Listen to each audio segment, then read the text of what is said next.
5 ওয়াক্ত নামাজ কালাম পড়ে এরপরেও জাহান্নামে যাবে যারা, তারা হলো 17 শ্রেণীর লোক। আমরা এক নজরে আবারও বলে দিচ্ছি, হারাম খাদ্য যে গ্রহণ করে, 1, 2 আত্মীয়তার সম্পর্ক ছিন্ন করে যে, নাম্বার 3 প্রতিবেশীকে যে কষ্ট দেয়, নাম্বার 4 মা বাবার অবাধ্য সন্তান, মা বাবার কথা শোনে না সে, নাম্বার 5 উগ্র মেজাজি, তেড়া, গোয়ার, সবাইকে দমায় রাখে, এই টাইপের লোক। নাম্বার 6 অধীনস্থদেরকে, প্রজাদেরকে, যে সমস্ত শাসকেরা, যে সমস্ত রাজারা, যে সমস্ত রাষ্ট্রপ্রধানেরা, সরকার প্রধানেরা বা যে যে লেভেলে আছে সে তার প্রজাদেরকে ধোকা দেয় যে তারা। নাম্বার 7 অন্যের সম্পদকে অন্যায়ভাবে আত্মসাৎকারী ব্যক্তি। নাম্বার 8 উপকার করে কারোর খোঁটা দেয় যে ব্যক্তি, সে জান্নাতে যাবে না।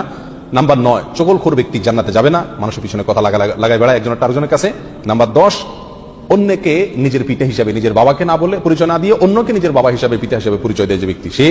নাম্বার 11 গর্ব এবং অহংকার করে যে ব্যক্তি, যার মনের ভিতরে অহংকার আছে, সেই জান্নাতে প্রবেশ করবে না। নাম্বার 12 রাসূলুল্লাহ সাল্লাল্লাহু আলাইহি সাল্লামকে যে ব্যক্তি ফলো করে না, তার নির্দেশকে মান্য করে না, সেই ব্যক্তি। নাম্বার 13 অকারণে তালাক কামনা করে, তালাক চায় যে মহিলা, সেই মহিলা। নাম্বার 14 দুনিয়াবী উদ্দেশ্যে যারা এলেম শিখে, কোরআন হাদিস শিখে, এলেম অর্জন করে, আলেম হয় দুনিয়াবী উদ্দেশ্যে, দুনিয়ার কোনো ধান্দায়, আল্লাহকে খুশি করা ছাড়া অন্য কোনো ধান্দায়, তারা। নাম্বার 15 চুলে বা দাড়িতে কোনো জায়গায় কালো কলব, পিওর কালো কলব ব্যবহার করে যারা, তারা। এবং নাম্বার 16 যে কোনো ভালো কাজ করে সেখানে মানুষকে দেখানো, এটা ফলাও করা, প্রচার করা, এই উদ্দেশ্য থাকে যাদের, তারা। নাম্বার 17 ওয়ারিশকে বঞ্চিত করে তার হক থেকে, এরকম অভিভাবক, এই শ্রেণীর লোকেরা মুসলমান হয়েও জান্নাতি হতে পারবে না। আল্লাহ তাআলা আমাদের সবাইকে এই দুর্ভাগাদের তালিকা থেকে আমাদের নামগুলোকে বের করে আনার তৌফিক দান করুন।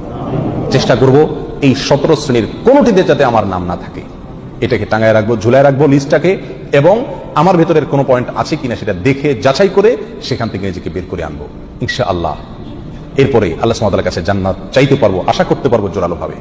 আল্লাহ সুবহানাহু ওয়া তাআলা আমাদের সবাইকে আখিরাতে কিয়ামতের দিন একেবারে ফার্স্ট চান্সে, প্রথম চান্সেই জান্নাত যেন আমরা লাভ করতে পারি, জাহান্নাম থেকে মুক্তি নসিব যেন হয়, সেই তৌফিক দান করুন। জাযাকুমুল্লাহ ওয়া আখিরু দাওয়ানা আলহামদুলিল্লাহি রাব্বিল আলামিন।